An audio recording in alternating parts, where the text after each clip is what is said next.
Hey, it's Kim here from the TSS. In this video, I want to show you how to use a really cool feature of the time slip simulator, which is the ability to run your race before it happens. Now, the way that you do this, let's just imagine we're at an event, we've been seeded, and we know what our opponent's dial-in is. So I'm going to use the generate function. So in this instance, it's an 8th mile race. My dial-in is my ET, so what I'm expected to run is a 595. And my opponent's dial-in I can see is a 650.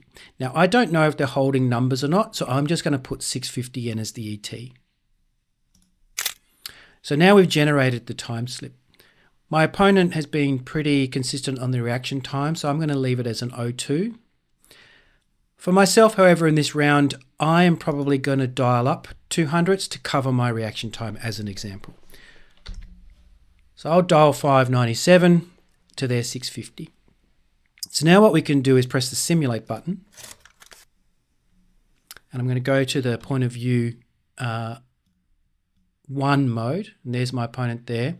I'm going to turn the auto pause on, and then I'm going to hit play.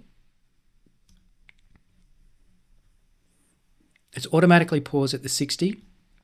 So I'm going to take a mental picture of my opponent just there, and once again at 330. And the mile an hour cone and the finish line. And we can see here that I've crossed, in this instance, 200ths in front of my opponent. So what's the benefit of doing this? Well, we've created a run where we can use our opponent's track position to see if we're in front or behind them at various fixed points along the track. So I'll play it again. So at the 60. So if when we actually race, if it looks different than this, like if they're further ahead, so if they're here, it's like, okay, well, did I miss the tree? Or are they also holding some numbers, for example? Right? If they're further back, did I crush the tree?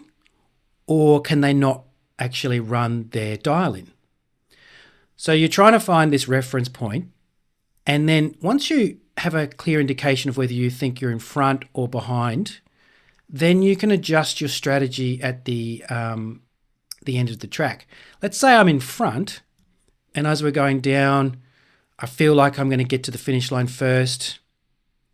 All right. So here, maybe I start to pedal a little bit and cross, try and cross in front by, 100th as an example. The alternative is if I'm behind, maybe when I get to this point and it doesn't look like this, they're further ahead, maybe this is the right time to do a spot drop and try and get back to zero and potentially have my opponent break out at that point. So that's how you can use the time slip simulator at an event before your next round of racing to run that race before it actually happens.